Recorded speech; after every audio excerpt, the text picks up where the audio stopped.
Welcome back to Anderson Acres. Today we're in the kitchen again, and we're talking about what to do with leftover mashed potatoes. Because it happens.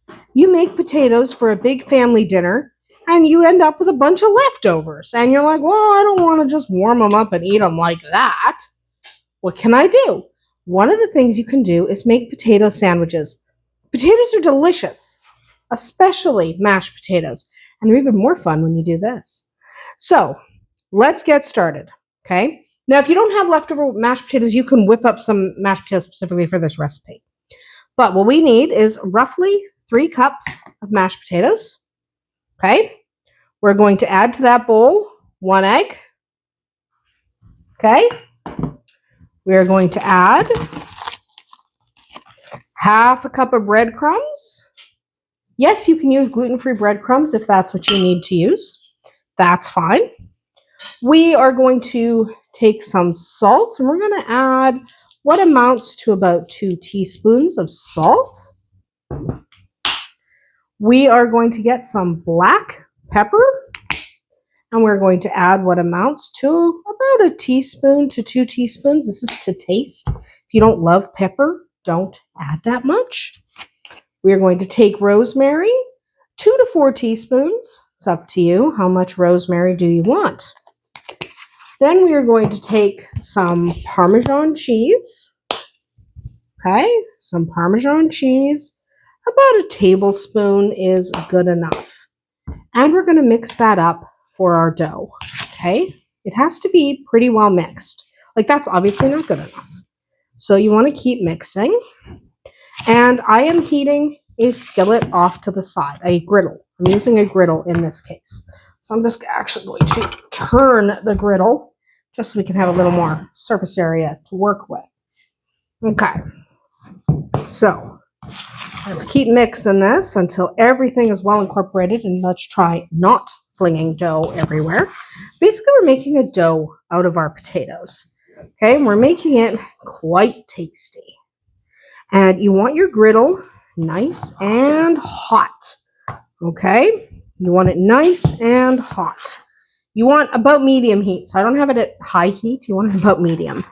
Okay, about medium heat. But you do want it to be evenly heated and at temperature before you move on to the next step. Okay. Okay. We have a decent dough. Okay. We have a decent dough here. That is still like kind of a sticky, potatoey mess, but it's a little bit more put together. Now, you can decide now how big your sandwiches are going to be. Okay, so I am going to carefully not yank this off the counter because that would be annoying. I am going to get a spatula. Now, you can decide if you want to make your potato sandwiches fairly large, or if you want to make them, not so large. Okay, that's entirely up to you. And I'm just going to adjust the angle of my camera so you can see a little bit better. And on here, first we need to grease it. Okay, and you can use butter, you can use margarine, you can use any fat will do. We are going to grease our warm griddle. Okay, grease the warm griddle. Grease that warm griddle. Da, da, da, da. Move away from the food so you can sneeze without sneezing on the food. You do not want to sneeze on the food. And now what we are going to do, very simply, is we need cheese, we need bacon, we need our potato mix. So what we're going to do is we're going to take an amount of potato. Again, this depends on how big you want your potato, not tomato. How big you want your sandwiches. Okay? How big do you want your sandwiches? And you come over here and put that on your skillet. Okay? Use your spatula to flatten that. Okay? Flat, flat, flat, flat. Then we are going to take a little bit of grated cheese. In this case, I'm using just a marble cheese that we enjoy. Then we are going to take a piece of bacon. Okay, in this case, I'm using turkey bacon, and I'm ripping mine in two, like so. And then I'm going to add some more cheese on top. Not a ton, but enough. Okay? And then we grab some more potato and plop that potato on top of the sandwich. Hopefully it stays there. And press. Okay? Give that a nice press. And it doesn't have to be perfect. Okay? You don't have to be perfect. It just has to be on there. And just get that down. Doesn't have to be perfect. I'm just folding up my sides a little bit. Okay, it doesn't have to be perfect. And that is our sandwich. Okay, that's our sandwich. Now we want to let that sit on the griddle until the bottom part is cooked. And then we're going to do another one while we're waiting. Okay, we're going to do another one. And I'm going to try to make that a little rounder. But again, does it matter that much? Not really. It doesn't matter that much. Like, it doesn't have to be perfect, right? It does not have to be perfect. And if you're worried about it sticking to the spatula, I don't care that much. But if you are worried about it sticking to the spatula, spray the back of your spatula with a little bit of cooking spray. And then you'll be good. So again, I'm making a couple of different sizes because I've got different people eating. So some people are going to want a nice big one. Some people are going to want a smaller one. And you can make them bite-size as well. Okay? You can make them bite-size easy. And since this second one is a little bit smaller, what I'm doing is I'm just going to use half a piece of bacon. Okay? Instead of a whole piece of bacon, I'm going to use half a piece. And top it up with some cheese. The cheese helps everything stick together.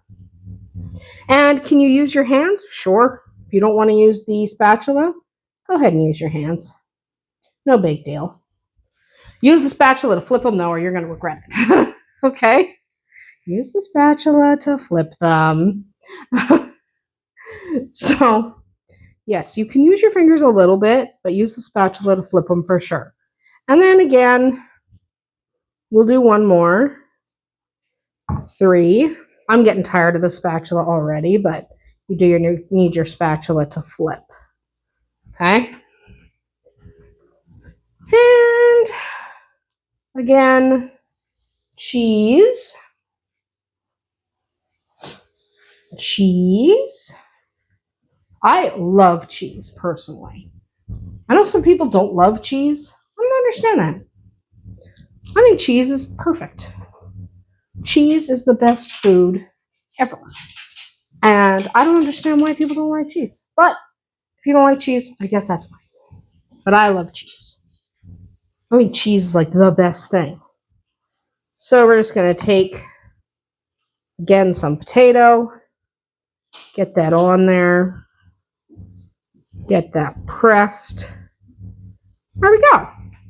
Now we are waiting for dough to crisp. The potato on either side to crisp. Okay? And if you did use your hands, because I always get sick of using the tools. If you watch my videos for any length of time, you'll know I get sick of the tools. But take a look. Not crispy enough for me. So we are just going to, at this point, speed this part up because we are literally just waiting. I'm going to add a little potato over that cheese, just to do it. But at this point, I'm going to speed this up just so that you don't have to sit here and watch. It takes a few minutes per side, depending on how hot your skillet is, okay? So you might be done in 3 or 4 minutes, but it's probably 3 to 5, okay? So 3 to 5 minutes per side, flip 3 to 5 minutes. Let's time lapse.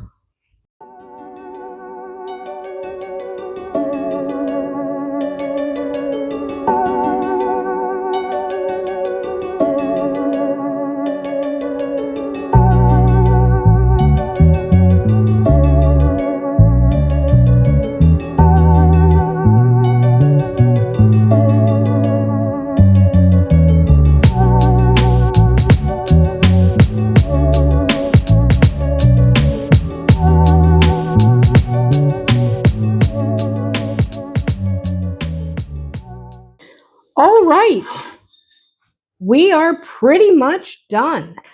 I'm going to just do a little tidying and we'll take a look at that big one on its own plate. We'll give it a slice, bite into it, see how it's doing. Be right back. And there we go. Let's take a look. Looking good, tasting good. Let's slice into it and see what we think. So we're just going to cut gently into it. Now this shouldn't be super crisp on top unless you cooked it longer than you needed to, really. But that's essentially, there's bacon, there's cheese. It's going to be completely delicious. So I hope you did have fun making potato sandwiches with us here today. And I hope you'll make these yourself. Of course, you can customize it, add your own ingredients, and have a generally fun time with it. It's just an idea for a way you can use up mashed potatoes. The holidays are coming, and we all have too many mashed potatoes. We'll see you tomorrow.